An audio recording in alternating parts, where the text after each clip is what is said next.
آپ سے بات کروں گا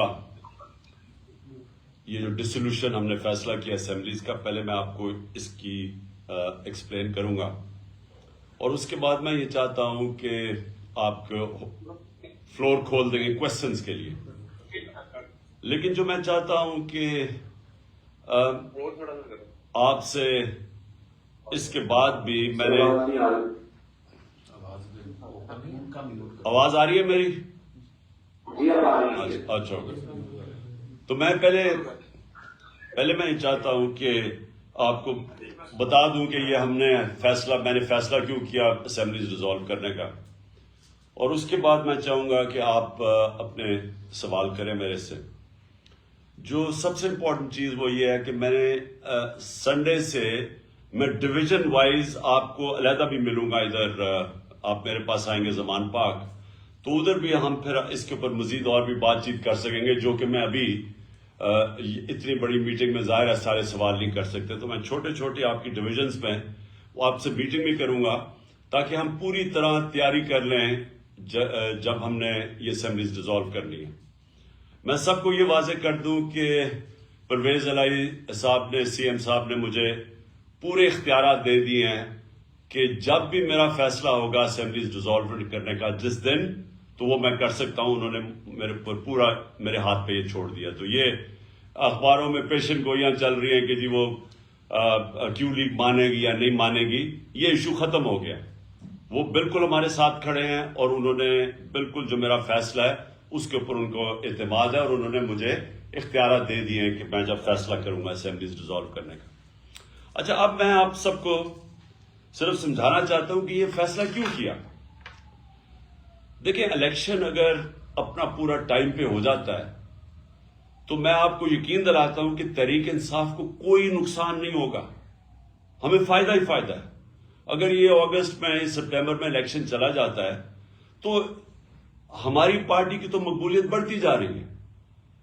جس طرح کی یہ گورننس ہو رہی ہے، جس طرح معاشی حالات تباہ ہو رہے ہیں، اور میں ابھی اس کے اوپر آنے لگا ہوں، جس طرح یہ پبلک کے سامنے ایکسپوز ہو گئے ہیں تو ان کا تو اب کوئی چانس ہی نہیں ہے. ان کے پاس تو کوئی طریقہ ہی نہیں ہے کہ اپنے آپ کو اٹھانے کا. تو وہ تو اور پبلک کے اندر بھی ریفلیکٹ ہو گیا کہ ایک عوام کدھر کھڑی ہوئی ہے. تو ہمیں تو کوئی نقصان نہیں ہے. یہ جتنی دیر چلتے جاتے ہیں ساری دنیا کو پتہ چل گیا کہ وہ پنجاب سپیڈ کیا چیز تھی. وہ سارا جو یہ لوگوں کو میڈیا کے ذریعے اشتہاروں کے ذریعے یہ امپریشن دیا ہوا تھا کہ یہ کوئی بڑے سمجھدار لوگ ہیں، وہ تو عوام کے سامنے ایکسپوز ہو گئے ہیں. لیکن مسئلہ اس وقت پاکستان کا ہے. سب سے پہلے مسئلہ ہے کہ پاکستان جدھر یہ پاکستان کو لے کے جا رہے ہیں، ہر پاکستانی کو فکر ہونی چاہیے جس پاکستانی کا جینا مرنا پاکستان میں ہے، جس نے ملک سے باہر نہیں بھاگ جانا، جس نے بڑے بڑے لندن میں اپارٹمنٹس نہیں لیے ہوئے اور بڑے بڑے گھر نہیں لیے ہوئے یہاں سے منی لانڈرنگ کر کے، جن کے باہر بینک اکاؤنٹس نہیں ہیں، جنہوں نے یہاں سے باہر ریل اسٹیٹ میں پیسہ انویسٹ کیا ہوا ہے باہر کے ملکوں میں.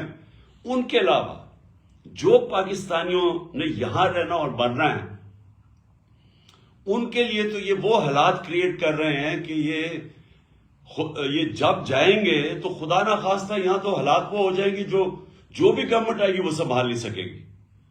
میں آپ کو صرف اکانومی کے اوپر موٹی موٹی بات کرتا ہوں. پہلی چیز یہ ہے کہ ہمارا مسئلہ یہ ہے کہ انہوں نے جو 4 گنا زیادہ پاکستان کے قرضے بڑھائے تھے 2008 اور 2018 کے بیچ میں، یہ جو چھوڑ کے گئے تھے 4 گنا زیادہ 10 سال میں قرضے بڑھے تھے. یہ سمجھ جائیں کہ 60 سالوں کے اندر پاکستان کا 6,000 ارب روپے ٹوٹل قرضہ تھا اور 2008 میں، اور 2018 کے اندر وہ پہنچ گیا تھا 30,000 ارب روپیہ، 30 ٹریلین روپیہ. تو 4 گنا ہمارا قرضہ بڑھا، اور جب قرضہ بڑھا تو اس کے اوپر اب ہمیں سود دینا پڑتا ہے. تو پاکستان کا اب حالات یہ ہیں کہ اگر ہماری معیشت بڑھتی نہیں ہے تیزی سے، جس کو اکنامک گروتھ کہتے ہیں، اگر اس ملک کی اکانومی بڑھتی نہیں ہے اور اگر وہ اکانومی سکڑنے شروع ہوتی ہے تو وہ قرضے تو بڑھتے جا رہے ہیں. تو ہم نے قرضہ واپس کیسے کرنا ہے؟ یہ ایسی ہے کہ گھر کے اوپر اگر قرضہ چڑھا ہو، اب وہ گھر کیسے وہ قرضہ واپس کرے گا؟ آمدنی بڑھائے گا. آمدنی بڑھائے گا تو وہ قرضے واپس کرے گا. اگر گھر کی آمدنی گرنی شروع ہو جائے تو قرضے تو وہی کہ وہاں سود لگتا جائے گا، قرضے بڑھتے جائیں گے. پاکستان کا مسئلہ یہ ہے کہ ہمارے اوپر جو قرضے چڑھے ہوئے ہیں، ہم نے قرضے کی قسطیں ادا کرنی ہے. اور اگر ہماری آمدنی نہیں بڑھتی تو وہ قسط میں ہماری کیپیسٹی آمدنی قسط واپس کرنے کے لیے وہ کم ہوتی جائیں گی. تو نمبر 1 مسئلہ اب اس وقت ملک کا کیا آ رہا ہے کہ جو ہم نے اپنے دور میں ریکارڈ ایکسپورٹس بڑھائی تھی، ریکارڈ ریمیٹنسز تھی، آئی ٹی کو ہم تیزی سے اوپر لے کے جا رہے تھے جو کہ مستقبل ہے. ٹیکنالوجی تو مستقبل ہے نا دنیا کا. سب سے زیادہ پیسہ تو اب ٹیکنالوجی میں آتا ہے، آئی ٹی کے اندر. تو وہ بھی پہلی دفعہ پاکستان میں 75% ہماری وہاں ایکسپورٹس بڑھ گئی تھی. 32 ارب ہماری ریکارڈ ایکسپورٹس تھی، 31 ارب ریکارڈ ہماری ریمیٹنسز تھی، اور ٹیکس کلیکشن ہماری ریکارڈ تھی 6.1 ٹریلین یعنی 6100 ارب روپیہ. تو ہر طرح ہم آمدنی بڑھاتے جا رہے تھے اور اس سے ہم نے اپنی قسطیں دینے کا ہماری کیپیسٹی بڑھتی جا رہی تھی. اور انشاءاللہ اگر ہمیں آگے بھی موقع ملے تو ہم نے کیسے مقابلہ کرنا ہے؟ اپنی آمدنی بڑھا کے. جو 6% گروتھ ریٹ تھی ہماری چوتھے سال اور 5.7% گروتھ ریٹ تھی تیسرے سال کورونا کے باوجود، یہ 17 سال میں سب سے زیادہ گروتھ ریٹ تھی پاکستان کی. تو جب گروتھ ریٹ بڑھتی ہے تو آپ کے پاس پیسہ ہوتا ہے قرضے واپس کرنے میں. اور جو ہماری یہ بھی یاد رکھ لیں کہ 17 سال میں سب سے زیادہ زراعت کے اندر ہماری گروتھ ہوئی تھی 4.5%. یہ 17 سال کے بعد تھی. تو آمدنی تو ہماری بڑھتی جا رہی تھی. انہوں نے کیا کیا آتے ساتھ؟ انہوں نے آتے ساتھ ہی پہلے تو جیسے انہوں نے آتے ساتھ فیصلے کیے، مارکیٹس کے اندر پینک پھیل گئی. مارکیٹس نے وہ بڑی تیزی سے دیکھتی ہیں کہ ان کے پاس تو کوئی پلان ہی نہیں لے کے آئے، ان کے پاس تو کوئی پلان ہی نہیں ہے کہ پیسے واپس کیسے کرنے ہیں. اور جیسے یہ ہوا ہماری وہ گرنی شروع ہو گئی، ہماری مارکیٹ کے اندر روپیہ گرنا شروع ہو گیا اور مارکیٹس پیچھے ہٹنا شروع ہو گئی.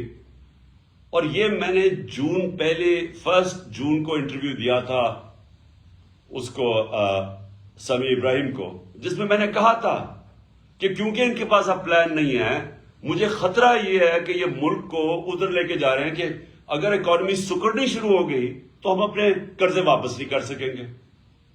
اور میں نے تب پریڈکٹ کیا تھا، یہ آپ سے تقریباً آپ سوچتے 6 مہینے پہلے، کہ یہ جس طرح جا رہے ہیں یہ ملک کو ڈیفالٹ کی طرف لے کے جا رہے ہیں.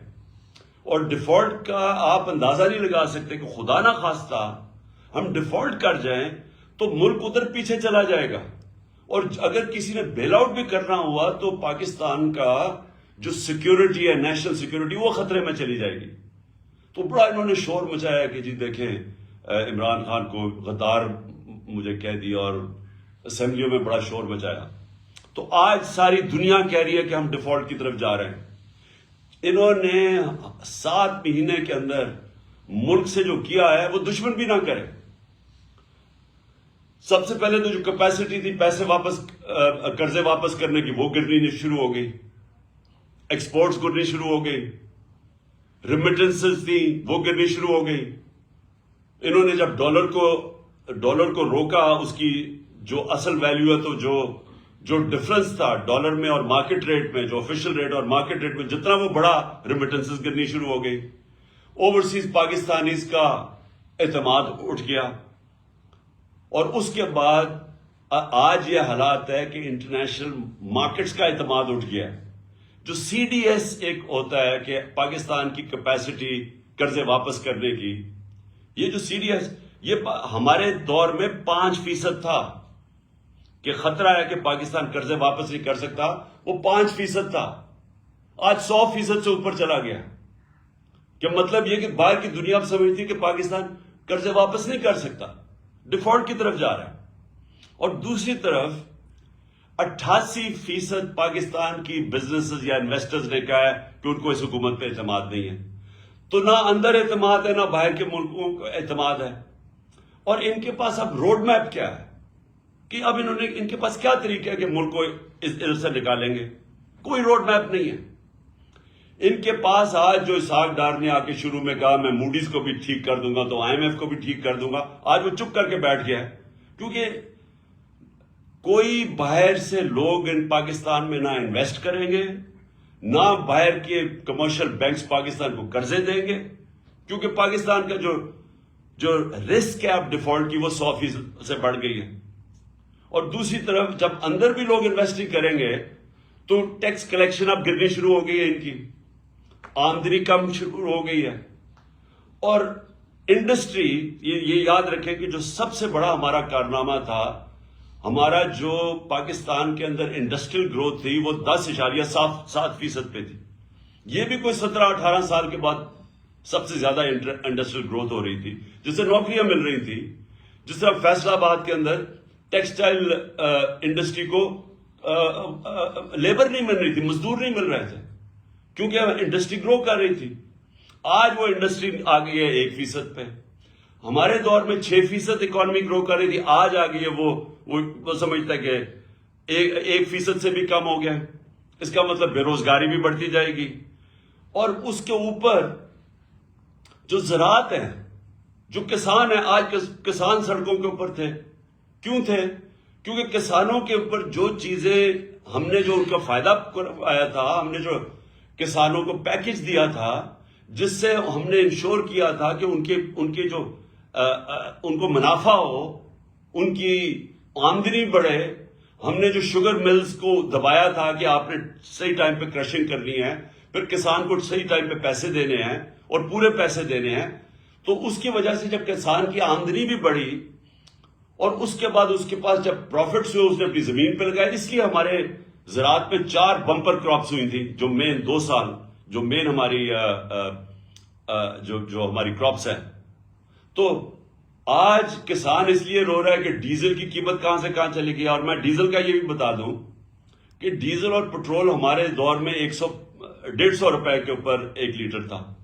اور یاد رکھیں انٹرنیشنل مارکیٹ کے اندر اس وقت تیل کی قیمت 105 سے 110 ڈالر تھی پر بیرل. آج وہ نیچے آ کے 80 پہ پہنچ گئی ہے, 80-81 پہ. اور آج ڈیزل پہنچ گیا ہے 235 پہ, پٹرول پہنچ گیا 240 پہ یا 44 ہے. روپیہ ہمارے دور پہ جب انہوں نے نو کانفیڈنس کیا تھا تو 178 کا ڈالر تھا. آج ان کی آفیشل ریٹ کو چھوڑے, مارکیٹ کے اندر 245-250 روپے پہ ڈالر نہیں مل رہا. تو ہوا کیا اس سے جو قیمتیں ہیں, جو ساری کاسٹ ہے وہ اوپر چلی گئی ہیں. 50 سال میں سب سے زیادہ مہنگائی ہوئی ہے. مہنگائی کی وجہ سے اسٹریٹ کرائم بڑھ گئی ہے. آپ پوچھیں ہر جگہ گاڑی, موٹر سائیکل گاڑی سنیچ کرنے کے لیے یہ ہر جگہ اسٹریٹ کرائم بڑھ گئی ہے, کیونکہ مہنگائی بھی بڑھ رہی ہے اور بے روزگاری بھی بڑھ گئی ہے. تو کہنے کا مقصد یہ ہے کہ ہمارے لیے تو کوئی نقصان نہیں ہو رہا, گالیاں تو ان کو پڑ رہی ہیں, لیکن ملک بیٹھتا جا رہا ہے. اور ہم اگر ابھی اپنے ملک کے لیے الیکشنز کی طرف نہیں جاتے تو پولیٹیکل سٹیبلٹی نہیں آنے لگی.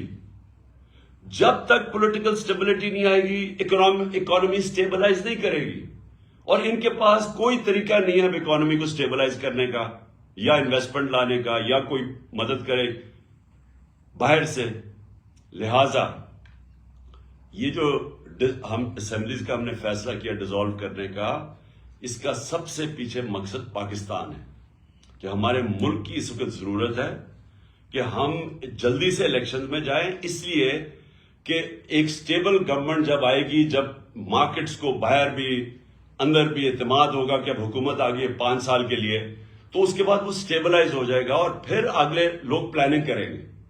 جو سرمایہ کار ہے, جو انویسٹر ہے, وہ یہ ہمیشہ سوچتا ہے کہ میں اگر اپنا پیسہ لگاؤں گا تو ملک میں 1 سال 2 سال 3 سال کے بعد کیا ہوگا, کیونکہ ایک دم تو اس کو نفع نہیں ملنا شروع ہوتا.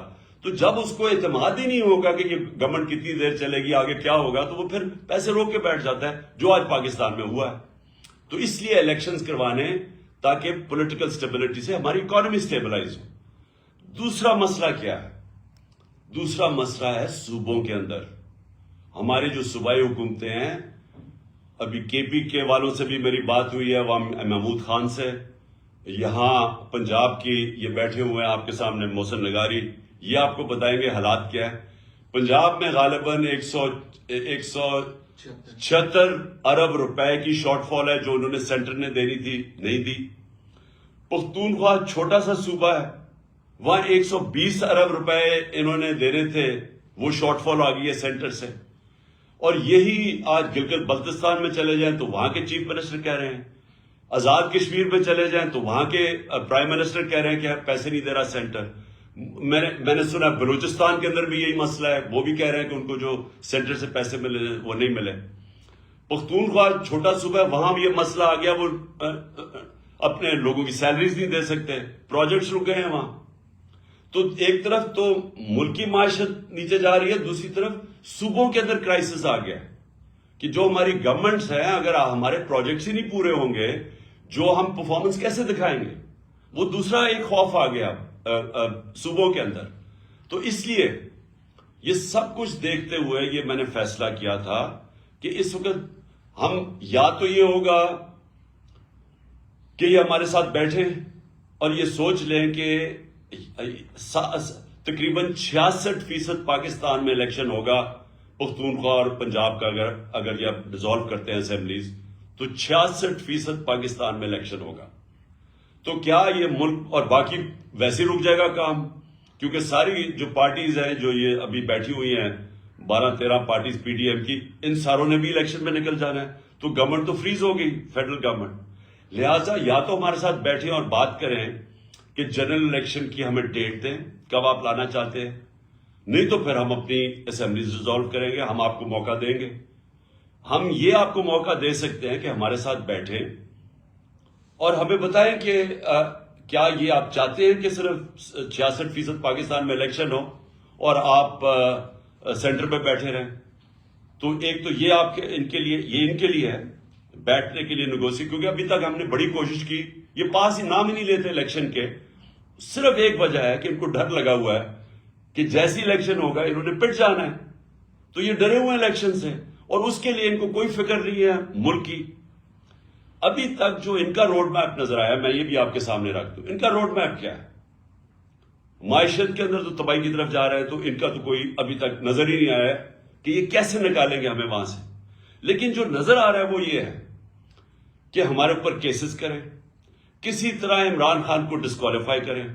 وہ آصف زرداری نے تو غالباً کہہ ہی دیا ہے، مجھے بھی بتایا گیا کہ اس نے تو کہا ہے کہ عمران خان کو ڈسکوالیفائی کریں یا جیل میں ڈالیں. تو یہ ان کا بس ایک پلان ہے کہ کسی طرح وہ ڈسکوالیفائی کریں، جیل میں ڈالیں، پی ٹی آئی کے لوگوں کے اوپر کیسز کریں، ہراساں کریں. اس کے علاوہ تو مجھے ابھی تک کوئی روڈ میپ نظر ہی. اور دوسرا اپنے کیسز ختم کریں. اپنے کیسز کے اوپر یہ جو 1100 ارب روپے کا ڈاکہ مارا گیا اس ملک کے اوپر، انہوں نے قانون چینج کر کے نیب کے اسمبلی میں بیٹھ کے انہوں نے ساروں نے اپنے کیسز ختم کروا رہے ہیں. تو ان کا تو یہ روڈ میپ ہے کہ اپنی چوری کی کیسز ختم کی جائیں اور کسی طرح ہمیں ڈسکوالیفائی کر کے راستے سے ہٹایا جائے، کیونکہ الیکشن ہی آپ لڑ نہیں سکتے. تو اس کے علاوہ تو ان کا کوئی روڈ میپ ہے ہی نہیں. اور اس لیے ہم نے یہ فیصلہ کیا ہے کہ بجائے اب ہم، کیونکہ انہوں نے تو بیٹھنا نہیں ہے الیکشن کے لیے، ملک ان سے سنبھالا نہیں جا رہا، لہٰذا یہ ہم نے فیصلہ کیا ہے. میں پھر سے آپ کو کہہ دوں کہ کوئی ہمارے ساتھ کاف لیگ مکمل طور پہ کھڑی ہے، ان کی ٹوٹل بیکنگ ہے. انہوں نے مجھے چودھری پرویز الہی نے مجھے بالکل آ کے پوری اعتماد دیا ہے کہ جب بھی میں چاہوں گا انہوں نے اسمبلیز ڈیزالو کر دینی ہے، اسمبلی ڈیزالو کرنی ہے. تو ہمارے پاس وہ پوری آپشن ہے. میں صرف آپ کو میں صرف باری باری ڈویژن وائز آپ سے بھی میں سب سے بات کروں گا تاکہ آپ سب کو کلیئرٹی ہو جائے اس پہ، تاکہ آپ سب آن بورڈ ہو جائیں. میں نے صرف آپ کو یہ اوپننگ اس لیے کی تھی آپ کو بتانے کے لیے کہ میرا کیا مائنڈ سیٹ ہے اس فیصلے کرنے کے لیے. اور میں اب چاہوں گا کہ آپ کے جو بھی سوالات ہیں، لیکن کیونکہ اتنے زیادہ لوگ ہیں، سب کے سوال میں نہیں